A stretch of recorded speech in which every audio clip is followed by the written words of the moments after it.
Why do we give? Luke 6:38. Give, and it shall be given unto you. Good measure, pressed down, shaken together, and running over, shall men give into your bosom. For with the same measure that you made withal, it shall be measured to you again. That's the scripture people use for give, so that God can give you. If you don't give, God will never give you. So if you don't give offering, don't expect a breakthrough. The level of your sacrifice will determine the weight of your breakthrough. Your offering will wipe away your suffering.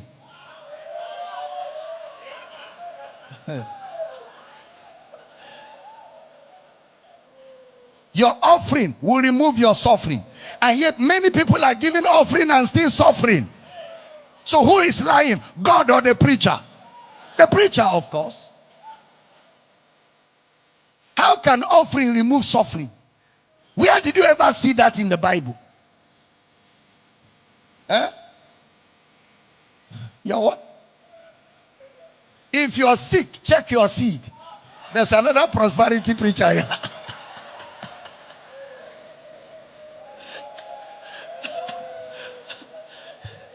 So if you're not giving seed, you will be sick. Listen, it's not just evil, it's very wrong. It's a corruption of God's character. From the pulpit, from the pulpit. And people who are lazy to study their Bible just keep running around with it because it makes little sense. It makes some sense to a natural man. But you're not asking the right questions.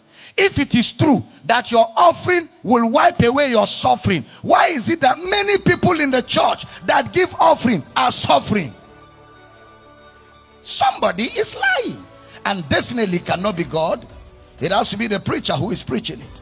Now, did you observe? He says, shall men, not shall God. Give, and it shall be given. Good measure, pressed down, shaken together, running over, shall men, not God. Now observe. I think I went somewhere to preach. I think it was Ghana also, and one preacher came, and then that day I left the service immediately because I felt like he was molesting and spiritually abusing people. I mean, he told them that there are 4 levels of prosperity in God. The first level is good measure. Second level, pressed down. Third level, shaking together. Fourth level, running over. That to step into these 4 levels, it begins with giving. Then he started talking and calculating for them how much they have to give to enter level 1, how much they have to give to enter level 2, level 3, level 4. And he was molesting the Bible, abusing, twisting. In fact, he even said something I have never heard since I was born. That was the first day. I was sitting on the pulpit because the host pastor begged me that please, there's another preacher preaching who is like his spiritual father, and he will want me to just sit down with him so we can give his spiritual father respect. I'm a guest, and as a guest I am there to serve the church. So I came that evening. I just flew in that evening. I was even tired from the flight, Ghana flight, evening flight. So I just said, okay, pick me up when he starts preaching. Just before he starts, bring me. They brought me. I sat and I was listening to the man. Then the man started talking like that. Oh my God. Then he now said to them, even lions pay tithe. Lions had sense to pay tithe, and many Christians don't have sense to pay tithe. Immediately my mind started flying. I've been reading the Bible. I have never seen where lions pay tithe. Where is this man bringing this rhema from? Oh my goodness. Today I'm going to be enjoying revelation knowledge. Then guess what the man said? He said lions pay tithe because when Daniel was thrown to the lions den, the lions looked at Daniel and they said among themselves, let us give this one as tithe. Immediately he said that, I took my Bible. I told the guy, excuse me, I have to go now. I have to go now because I don't want my ears corrupted.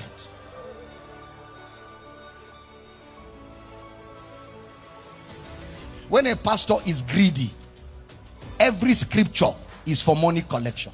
It's greed. Now, he says, give and it shall be given, good measure, shaken together, running over, shall men. Take note of men. Now, let's look at the scripture in context. Look at the pretext so we can understand what Jesus was teaching there in that Luke chapter 6. Let's begin from verse 36. Be therefore merciful, as your Father also is merciful. Next verse. Judge not, and you shall not be judged. Condemn not, and you shall not be condemned. Forgive, and you shall be forgiven. That is how men operate. Hello guys, welcome to the show. I hope everyone is doing just fine. And we are very happy for the way you guys have been participating on this platform. We receive a lot of comments every now and then. And some of them really good, some of them not so good, and some of them just okay.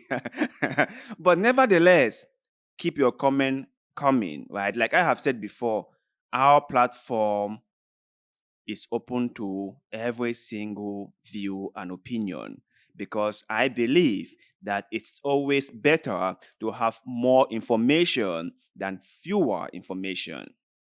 It's always better to have people sharing their thoughts and opinions on the things that we value the most than to have a platform that censors people's opinion. I believe that the only way we get better, the only way we get wiser, the only way we get smarter is when we debate each other, when we have this open platform, when we have this milieu where we can all bounce our ideas back and forth and let the best ideas carry the day. That is the only way we can move ahead. You know, the thing that has really put Africa on a very bad spot is the whole idea of censorship. In Africa, you are not free to share your mind on any single thing, be it political, social, or economical. When you start talking, people start coming against you. You know, our leaders always like this whole idea when we toe the line, when we just follow the narrative, when we just listen to what they say without kicking back, when everything they say, we just listen without saying anything in return. They love it. And so do men of God. Men of God love it when their members are like sheep, when their members do not say anything, when their members do not think for themselves, but rather just listen to their daddy and their mommy and take to heart what they say and follow to the letter. This has been a major problem in our society in Africa. This has ruined our society. This has put us in a very bad spot.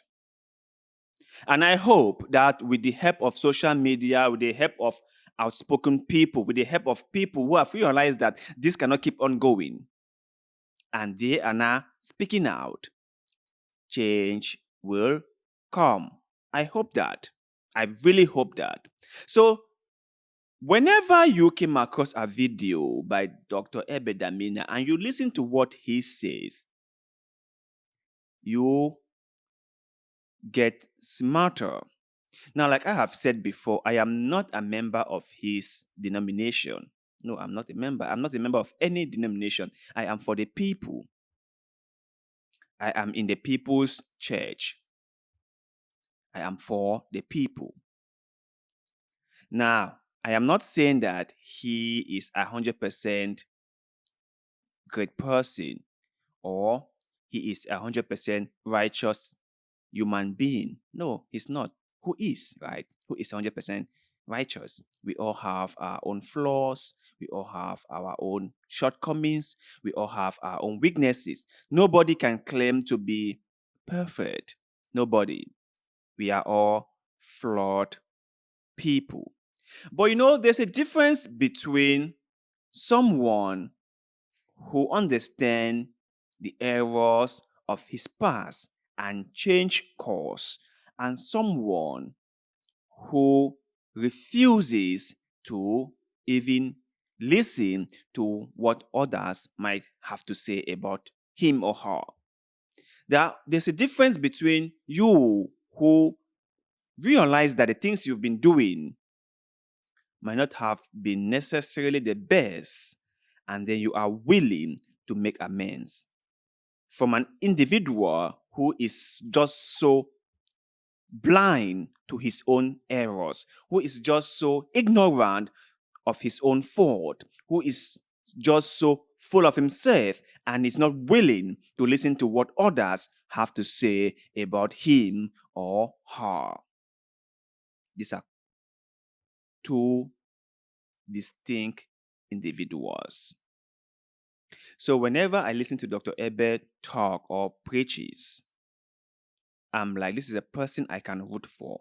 This is a person I can follow. If I were to become a Christian, if I were to become a born-again Christian, this is exactly the kind of person I would stand behind, because what he said makes a lot of sense.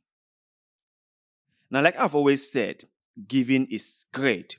I do give, okay? I meet people who I can give, I give. I meet people who I can support, I do support. I meet people who need my help, and I try my best to help them. Not all the time. No, when I have the means to do so, I graciously do.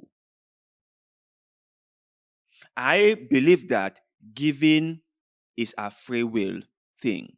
I believe that giving should be out of your own will. You should not be coerced into giving. You should not be forced. You should not be manipulated. You should not be guilted into giving. And the reason why I am so disappointed with some men of God is the whole message on giving and prosperity. They turn the whole thing into a transactional thing. If you don't give, God won't give you. If you don't sow seed, you won't be prosperous. If you don't give tithe and offerings, your life and all what you've built over the years is in danger. Everything center on this transactional relationship between you and your maker. That's just how it is. And when you ask yourself that all this giving, who actually benefits the most? The men of God would like you to believe that by giving, you benefit the most. That's what they want you to believe. Like I have said before, giving is not even the issue. The issue is the way the giving is being brought to the table. It is the way the message about giving is being put forth to people. That is my only problem. Because if this man of God came out and said exactly what Dr. Abel is saying right here, that because you are blessed, so you want to bless others. Because you are in a position to give, so you want to give. Because you think that giving is a godly thing, so you want to give. And when you give, you are not expecting anything in return. If they said that, if they did that, who will have problem with that? Who? But when they come out and said, if you don't give, God will not bless you, that is a problem. That is fraud. That is a lie. That is a lie. Because if that were to be the case, unbeliever will not be successful. If that were to be the case, Muslims won't be successful. If that were to be the case, people that practice Buddhism won't be successful. People that practice Hinduism won't be successful, because most of these religions do not pay tithe. They won't be successful. What about unbelievers? They are successful people. How come they are successful, whereby they don't believe in your tithe and offerings and donations? How come they are successful? So you see the brainwashing in the church, and that has been a major problem. You see, men of God have turned the message all around just so they can line up their pockets. And that is why you see most of them are super, super rich. Because They have collected from their members over the years, and they have invested this money into different money-making ventures, and they are now reaping the reward from all their investment. And that is why they are super rich. So my brothers and sisters out there, please give if you want. That is okay with me. Support any cause if you think you have the means to do so. I have no problem with that. If you found someone struggling, found someone not having enough, and you want to support them, by all means, do so. But remember, when you do that, do not expect anything in return. When you do that, do not feel that because you've done something like that, so you deserve something in return. No. Always give without expecting anything in return. Just do it like that. And if your man of God told you that the only way you're going to be successful is to sow seed in the house of the Lord, ask him that what about unbelievers? Why are they successful? And let's see what he is going to say. Just ask him that and see what he says. But you guys out there, please do us a favor. Like this video, share it, subscribe to this channel, and also leave us a comment below. Like always, we love hearing what you have to say.